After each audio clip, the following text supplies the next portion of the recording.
Hey everyone, welcome to Fun Food Fashion, another episode, another new recipe. Today I'm going to share with you a very delicious, crunchy, perfect coconut cookies recipe. This is the match made in heaven for your morning or evening tea. And it's very easy to make, requires very few ingredients, and I'm going to make it without oven on the gas oven top using a tawa and a karai. I'm going to show you two methods. So without further saying, let's get started. But first thing first, hit the subscribe button if you are new and press the bell icon so that you never miss an update on my channel. Now jump into the recipe and make coconut cookies. For that, here I have taken a large mixing bowl. To that I am going to add 4 tablespoons of clarified butter or ghee.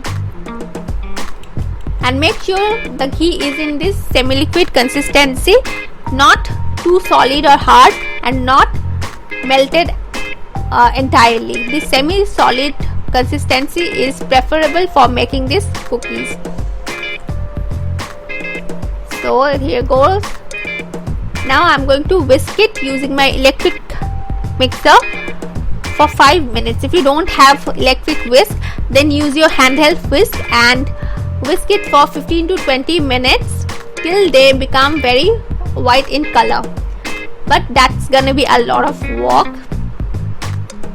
So over high speed I was whisking it for 5 minutes, and now they are quite white like this, as it has incorporated a lot of air and emulsified the ghee. So as you can see, this white emulsified consistency of the ghee is required for making this cookie crunchy. Now I'm going to add the powdered sugar, 60 gram of it, and make sure you use powdered sugar, don't use sugar granules. Here it goes. Now I'm going to mix it with the ghee without turning on the beater, because otherwise the sugar will fly everywhere. So it's done. Now over high speed I am going to cream them for another 5 minutes, and if you're using handheld whisk, then whisk it for 15 to 20 minutes till they become very white and creamy like this. So the mixture is now white and very creamy.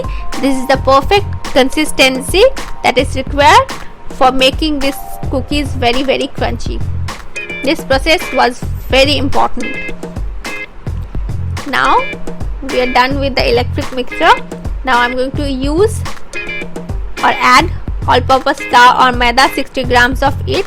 Then for making coconut cookies I am going to use 25 grams of Maggi coconut milk powder. You can use desiccated coconut if you have. I'm also going to use 10 grams of homemade desiccated coconut, which I have roasted to give it a very nutty smell. And using a spatula I'm going to mix it light-handedly. As I was saying, use desiccated coconut if you have homemade or store-bought, but I didn't have access to desiccated coconut, so I am using coconut milk powder of Maggi, and it's perfect for this recipe. You can use Maggi coconut milk powder, it's perfect. The consistency was quite soft of this dough, so I have added 3 tablespoons of all-purpose flour. So if you think the dough is quite soft, too much soft and not holding shape, use maida or desiccated coconut for that. Now pull everything together. Now I'm going to add 2 tablespoons of powdered sugar, as I have used 3 tablespoons of maida or all-purpose flour. To balance the sweetness, I have added 2 tablespoons of sugar, powdered sugar. Now we're going to pull everything together. We don't need to knead the dough for making this cookie. Don't knead it, just pull everything together, and as you can see they are very crumbly. So pull everything together light-handedly. Now I'm going to check it if it's done. If it holds its shape, that means it's done. Otherwise, if it crumbles and breaks down, then you require more maida. So it's perfect, it's holding its shape. Now I'm going to make the cookies. So roll it in between your palm, make a ball, then press it in between your 2 palms and give it a shape like this, or you can give any shape you want. I'm going to give them this round shape and decorate it with half of almond. I have cut the almond from the middle. You can use any kind of nuts you want, cashew nuts or pistachio, anything, or you can use nothing or make this cookies just like that. Now I'm going to make other cookies. So this is my first batch. I'm going to make this batch on tawa and frying pan. Now I'm going to keep it into the refrigerator for 30 minutes, normal refrigerator, so that the clarified butter solidifies. Next, for the second batch, which I'm going to make in a kadhai, I'm going to grease this platter or plate using some ghee. This is important. Greasing the plate is important because we're going to make the cookies on this plate, so that the cookies does not stick to the bottom. Grease it. It will be easier to remove the cookies after they are baked. And make sure you place the cookies in gaps. Make sure there are enough space or gap between them, because they are going to puff up and expand and increase in shape. So I have put them into the refrigerator for 30 minutes as well.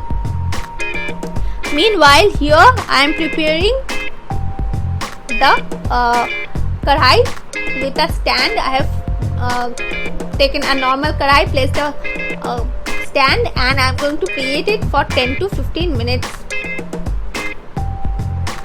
So it has been heating up for 10 to 15 minutes and the cookies were in the refrigerator for 30 minutes. So I'm going to place the plate on the stand and cover it with the stainless steel lid, and make sure you use stainless steel. Don't use the glass one, because the glass is quite colder, so it's condensed the steam and make the cookies soggy.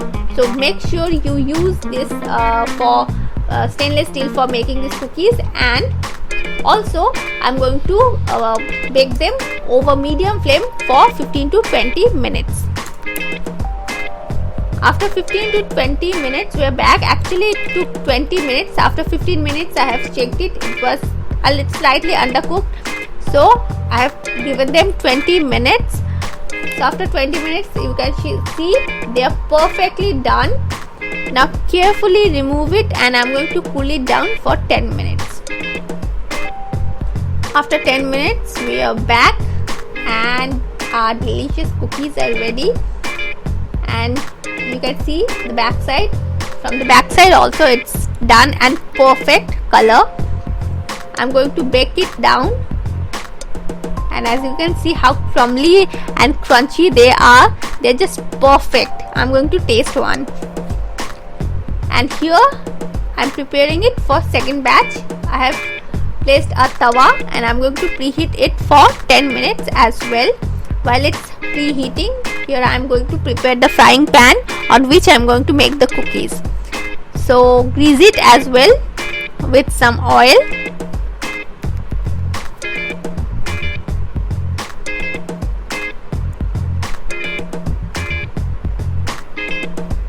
Now I am going to line it with a butter paper. If you don't have butter paper, don't use it. Just place the cookies over greased frying pan, and make sure you use a heavy bottom frying pan. And I'm going to place the cookies on the frying pan.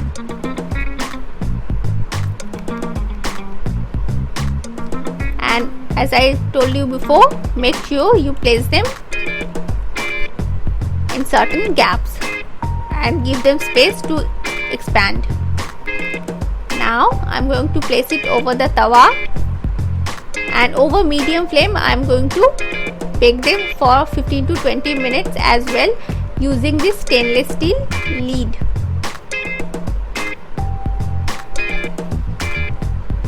Okay, so after 15 to 20 minutes we will be back, and make sure over medium flame. So after 20 minutes they are done, and now I'm going to cool them down for 10 minutes. So after 10 minutes let's check it. Let's see, it's perfect, and at the back also they're perfect, but as I have used a frying pan and it was quite close to the heat, so it's browned up a little bit more than the karai one, but it's as crumbly as that one and as tasty and smelling so nice. So I'm going to place it over this plate for my guests, but you can store them into an airtight container and have them as long as you want, and enjoy your morning or evening tea with this delicious crunchy crumbly coconut cookies. Do make this recipe for your families.